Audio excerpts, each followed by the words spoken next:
पुण्याच्या Swargate bus depot बलात्काराची घटना ताजी असतानाच लातूर जिल्ह्यातूनही संतापजनक प्रकार समोर आला आहे। लातूरमध्ये 8 वर्षांच्या चिमुरडीवर बलात्कार करण्यात आला आहे। निलंगा तालुक्यातील औराद शहाजनी येथे ही घटना घडली आहे। 32 वर्षांच्या नराधमाने 8 वर्षांच्या चिमुरडीवर अत्याचार केले आहेत। पीडित मुलीच्या वडिलांनी दिलेल्या फिर्यादीवरून 32 वर्षांचा आरोपी करीम इमाम मुल्ला याला पोलिसांनी अटक केली आहे।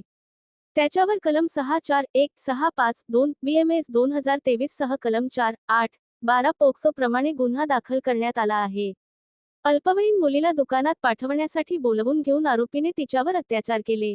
यानंतर अल्पवयीन मुलीने घरातील लोकांना घटनेबाबत माहिती दिल्यानंतर हा प्रकार उघडकीस आला।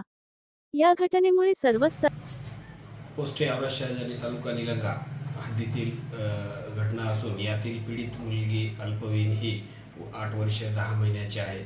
सदरची घटना ही 26/2/2025 रोजीची दुपारी 3 वाजताच्या दरम्यान घडलेली घटना आहे।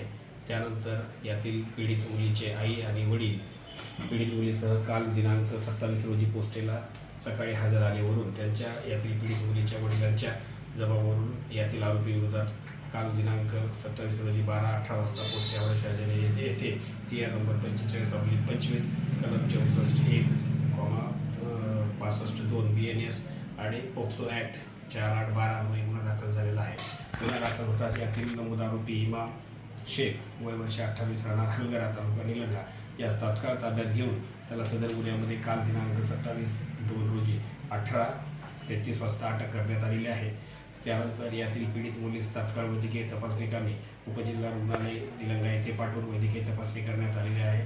वैद्यकीय तपासणी करून सदर गुन्ह्यामध्ये माननीय पोलीस अधीक्षक श्री सोमय मुंडे साहेब, अप्पर पोलीस अधीक्षक अजय देवरे साहेब आणि उपविभागीय पोलीस अधिकारी डॉक्टर नितीन कंडेकर साहेब यांच्या मार्गदर्शनामध्ये सदर गुन्ह्याचा तपास करून घटनास्थळी फॉरेन्सिक व्हॅन टीम बोलावून घटनास्थळाचे परीक्षण करण्यात आलेले आहे। शासकीय पंचासमक्ष सदर गुन्ह्याचं घटनास्थळावर पंचनामा करून यातील आरोपीस तात्काळ अटक करून आरोपीची व पीडित मुलीची वैद्यकीय तपासणी करण्यात आलेली आहे। पीडित मुलीची वैद्यकीय तपासणी करून वैद्यकीय अधिकारी यांनी यातील पीडित मुलीस प्रकृती स्थिर असल्याने तिला डिस्चार्ज दिलेला आहे।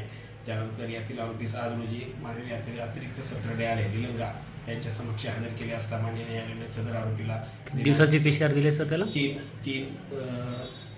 3 मार्चपर्यंत 3 दिवसाचा PCR दिलेला आहे। सदर आरोपी सध्या पोस्टेला PCR मध्ये आहे। सदर गुन्ह्याचा तपास सुरू असून यातील आरोपीची पण वैद्यकीय तपासणी करण्यात आलेली आहे। पीडित मुलीची प्रकृती